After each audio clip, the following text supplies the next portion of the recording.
सालों पहले गुमथा गांव में रहने वाला एक किसान काफी दुखी था। वो अपनी जीवन की छोटी छोटी परेशानियों को लेकर उदास रहता था और अपने दुख के बारे में लोगों को बताता फिरता था।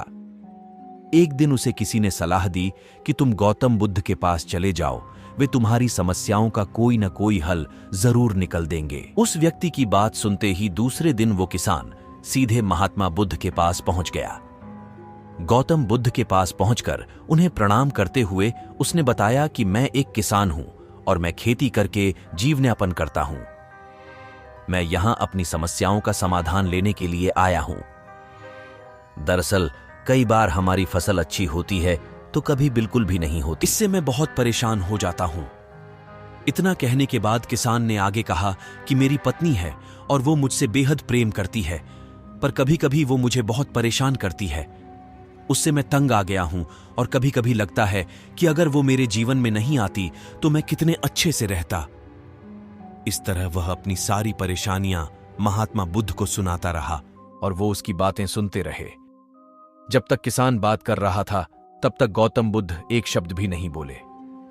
वो बस ध्यान से किसान की ही बातें सुन परेशानी बताते हुए किसान बोलता है कि मेरा एक बच्चा भी है। वो है तो काफी अच्छा, पर कई बार मुझे परेशान करता है और मेरा कहना नहीं मानता। उसके ऐसे व्यवहार से मुझे लगता है कि वो मेरा बच्चा नहीं है। ऐसा कहते हुए किसान अपनी सारी परेशानी को बताता गया। इस तरह किसान ने अपने जीवन का सब कुछ जो उसे सताता था और दुखी करता था वो गौतम बुद्ध को बता दिया। अब किसान के पास उन्हें बताने के लिए कुछ भी नहीं बचा और उसका मन काफी हल्का हो गया। महात्मा बुद्ध से सब कुछ कहने के बाद वो उनसे अपनी परेशानियों के समाधान की उम्मीद लगाए बैठता।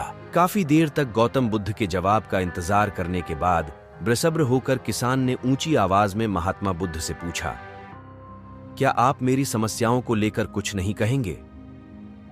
तब गौतम बुद्ध बोले, मैं तुम्हारी किसी तरह से भी मदद नहीं कर सकता। किसान ने महात्मा बुद्ध से ऐसे जवाब की उम्मीद नहीं की थी। वो उनका जवाब सुनकर हैरान हो गया। महात्मा बुद्ध इस बात पर किसान से कहते हैं कि आपके जीवन में जितनी कठिनाइयां हैं उतनी हर किसी के जीवन में होती है और सबको अपनी छोटी समस्याएं भी बड़ी लगती हैं। आपके जीवन में कोई ऐसी समस्या नहीं है जो दूसरों को न हो। हर व्यक्ति को अपने जीवन में सुख दुख का सामना करना पड़ता है। हम चाहें जितनी भी कोशिश कर लें, लेकिन हमारे जीवन में सुख और दुख दोनों आएंगे ही आएंगे। कई बार हमारे अपने हमें बेगाने लगने लगते हैं तो कई बारी बेगाने हमें अपने लगने लगते हैं। सभी का जीवन ऐसी समस्याओं से घिरा हुआ है। अगर किसी के जीवन से एक समस्या जाती है तो दूसरी समस्या आ जाती है। ऐसे में तुम एक समस्या का आज समाधान कर लोगे तो तुम्हें कल दूसरी समस्या का सामना करना पड़ेगा। यही जीवन का एक अटल सत्य है। बुद्ध की बातें सुनकर किसान को गुस्सा आ जाता है और वो उन्हें बोलता है कि लोग आपको महात्मा कहते हैं। मैंने लोगों से ये भी सुना है कि आप सबकी परेशानी दूर करते हैं, पर मेरी समस्या का निवारण करने के बजाय आप मुझे फिजूल की बातें बता रहे हैं। मैं आपके पास बहुत उम्मीद लेकर आया था, पर अब मुझे लग रहा है कि आपके पास मेरा आना व्यर्थ हुआ। मैंने जो भी आपके बारे में सुना था वो सब झूठ है। महात्मा बुद्ध को इतना कहकर किसान वहां से जाने लगता है। तभी उससे भगवान बुद्ध कहते हैं कि तुमने जो समस्याएं बताई हैं उनका मैं समाधान नहीं कर सकता, पर मैं तुम्हारी दूसरी परेशानी का निवारण कर सकता हूं। बुद्ध की बातें सुनकर किसान हैरान हो गया और बुद्ध से कहता है, मैंने जो समस्या बताई उसके अलावा मुझे कोई और समस्या नहीं है, और है भी तो मुझे उसका ज्ञान क्यों नहीं है? बुद्ध उनसे कहते हैं कि आपकी समस्या यह है कि आप नहीं चाहते हैं कि आपके जीवन में किसी तरह की समस्या हो। खुद को किसी तरह की समस्या न हो, ये सोच रखना ही दूसरी समस्याओं का कारण बनता है। आपको यह स्वीकार कर लेना चाहिए कि हर व्यक्ति के जीवन में किसी न किसी तरह की समस्या होती है। ये सोचना छोड़ दो कि आप इस दुनिया के सबसे दुखी इंसान हो। आपको अपने आसपास के लोगों को देखना चाहिए, क्योंकि बाकी लोग भी किसी न किसी चीज से परेशान और दुखी हैं। जीवन में सुख और दुख आकर ही रहेंगे, उसे कोई नहीं बदल सकता। बस तुम्हें दोनों ही स्थिति में खुद को काबू में रखना होगा।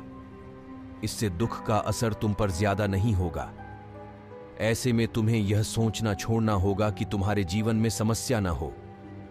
तभी तुम हर समस्या का आसानी से सामना कर पाओगे। बुद्ध की बातें सुनकर किसान उनके पैरों पर गिर गया और उनसे माफी मांगने लगा। वो समझ चुका था कि महात्मा बुद्ध उससे क्या कहना चाह रहे हैं। इस कहानी से हमें यह सीख मिलती है कि हमें अपनी छोटी छोटी परेशानियों के लिए किसी से शिकायत नहीं करनी चाहिए, बल्कि उन परेशानियों का खुद से सामना करना चाहिए। और हां, अगर आपने अभी तक फॉलो नहीं किया है तो संभवतः मुझे दोबारा नहीं देख पाएंगे। अगर आप है तो बधाई हो, आप हर दिन सीख रहे हैं।